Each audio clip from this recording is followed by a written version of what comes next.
ஐயோ என்னோட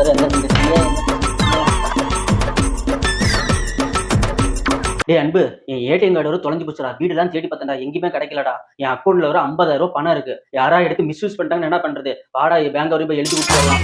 ஓகே, வந்து உட்காருவா. பதட்டப்படாதடா. ஒன்றும் கார்டை தொலைக்கல. கார்டு ஒன்று விட்டு போயிருக்கு. ரெண்டுக்குமே வித்தியாசம் இருக்கு.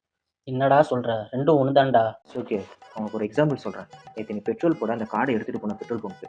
பெட்ரோல் போட்ட அப்புறமேட்டு அந்த கார்டை அந்த மிஷினில் இருந்து நீ விடும்போது டைன்னு ஒரு சத்தம் வந்துச்சு. அதை நீ கவனிச்சியா? ஏய், அது கார்டு வெளியே எடுத்து சொல்ற சத்தம்டா அது. டேய், அது ஒன்றை வெளியே எடுக்க சொல்லிலாம் சொல்லலை. என்னை ஏன் அந்த மிஷினுக்குள்ளார வச்சு தள்ளுற, எனக்கு மூச்சு முட்டுது அப்படின்னு சொல்லி அந்த கார்டு கத்துற சத்தம்டா அது. ஆனால் அது நீ தெரியாமல் அந்த கார்டை எடுத்து உன் பர்சுக்குள்ளார வச்சு அதை உன் பாக்கெட்டுக்குள்ளார வச்சு இருட்டறையில் பூட்டி அதை நீ கொடுமைப்படுத்தி இருக்கிற. அதுக்கு எவ்வளோ மன உளைச்சலாக இருந்திருக்கும். யார் சமீபம் எங்கிட்ட வந்திருக்கான்? கார்டுக்கு என்னடா மன உளைச்சல்? லூசுத்தனமா பேசாதடா. வாடா கார்டு போய் பிளாக் பண்ணிட்டு வரும். பிளாக் பண்றது இருக்கட்டும். இன்னைக்கு அந்த கார்டை நீ பிளாக் பண்ணிட்ட அப்படின்னா, இவ்வளவு நாள் இவன் கூடவே இருந்துமே ஒரு நாள் நம்ம வெளியே போனதுக்கே நம்மள பிளாக் பண்ணிட்டானே அப்படின்னு சொல்லிட்டு அந்த கார்டுக்கு எவ்வளவு கஷ்டமா இருக்கும். சரி, இப்ப இந்த கார்டு எங்க இருக்குன்னு தெரியுமா தெரியாதா? ஓகே, ஆக்சுவலா இப்ப அந்த கார்டு எங்க இருக்கும் அப்படின்னு பார்த்தா, நேற்று நைட்டு நீ ஹோட்டலுக்கு சாப்பிட போனேன். போயிட்டு இருந்துட்டு வரும்போது உன் பாக்கெட் வந்து நைஸா அந்த கார்டு எட்டி பார்த்துருப்போம். அப்போ வேகமா ஒரு காத்து அடிச்சிச்சு. நீ கவனிச்சியா? அந்த காத்தப்போ ஒரு பேப்பர் மொல்லாம அப்படி பறந்துட்டு போனதை பார்த்து அந்த கார்டுக்கு பயங்கரமான ஒரு ஆசை வந்திருக்கும். நாமளும் ஏன் இதே மாதிரி இருந்துட்டு பறந்து போகக்கூடாது, சுதந்திரமா இருக்கக்கூடாது அப்படின்னு சொல்லிட்டு ஒரு ஆசை வந்திருக்கும். அதனால உனக்கே தெரியாம உன் பாக்கெட்ல இருந்து அந்த கார்டு கீழே எகிரி குதிச்சு அப்படியே போயிருக்கும். ஆக்சுவலா இப்ப அந்த கார்டு பார்த்தனா ஏதாவது ஒரு தெருவுலையோ இல்ல ஒரு ரோட்டோரமாவோ இருந்துட்டு இருக்கும்னு சொல்லிட்டு நினைக்கிறேன். நோய் நீ பைத்தியக்காரனவே நினைச்சிருக்கிறல்ல நீ. ஏய், அது பிளாஸ்டிக் கார்டா. அதுக்கு அப்புறம் ஆசை வரும்.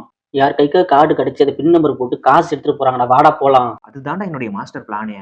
ஏன்னா அந்த கார்டுல உன்னுடைய போட்டோ ஒட்டல அப்படிங்கிற பட்சத்துல அது உன்னுடைய கார்டுன்னு அவனுக்கு எப்படி தெரியும்?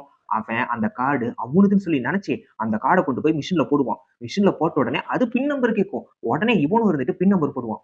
3 டைம் தப்பா போட்ட உடனே அந்த மிஷின் அந்த கார்டு அப்படியே முழுங்கிடும். கார்டு முழுனா காசு போயிருமேடா. இங்கதான் என் புத்திசாலித்தனத்தை நீ பார்க்கணும். ஏன்னா அந்த மிஷினுக்குள்ள அந்த கார்டு போனதும் இவன் ஏன் தப்பா பாஸ்வேர்டு போடுறான் அப்படின்னு சொல்லிட்டு அந்த மிஷின்ல இருக்கிற சாஃப்ட்வேர் யோசிச்சு இது அசக்கூடிய கார்டு, அப்பனா இது வேற யாரோ அப்படின்னு சொல்லி அது கண்டுபிடிச்சிடும். உடனே உன் காசையும் அது லாக் பண்ணிட்டு உன் கார்டையும் அது விழுங்கிடும். வெல் சேஃப்ட். உன் பணமும் சரி, உன் கார்டும் சரி. ஒரு வாரம் கழிச்சு அந்த மிஷின் ஓபன் பண்ணும்போது போய் எடுத்துக்க வேண்டியதான். ஒரு வாரம் கழிச்சு காசு எடுக்கணும். நான் காசுக்கு என்னடா பண்ணுவேன்? காசு வேணா என்கிட்ட கேட்க மாட்டியா? ஆக்சுவலா காசு என்கிட்ட இல்ல. இருந்தாலும் காசு எப்படி சம்பாதிக்கிறதுங்கிற ஐடியா என்கிட்ட இருக்கு. ஒரு பேப்பரும் பேனாவும் எடுத்துக்கோ. ஒரு ஐடியா நான் சொல்றேன். வேணாண்டா அன்பு, நீயே வேண்டாம், உன் ஐடியா வேண்டாம். நானே பேங்க்குக்கு போறேன். பாத்தீங்களா, அசோக் கிட்ட நிதானம் இல்ல. நிதானம் இல்லாதனாலதான் நிம்மதியை தேடி ஓடிட்டு இருக்கான். நம்ம கிட்ட நிதானம் இருக்கு. நிதானம் இருக்கனாலதான் நம்ம நிம்மதியா உட்காந்துட்டு இருக்கோம். இல்லடா நானும் வரேன். இந்தியாவுல இருக்க அறிவாளி பூரா நம்ம ஊர்ல இருக்காங்க.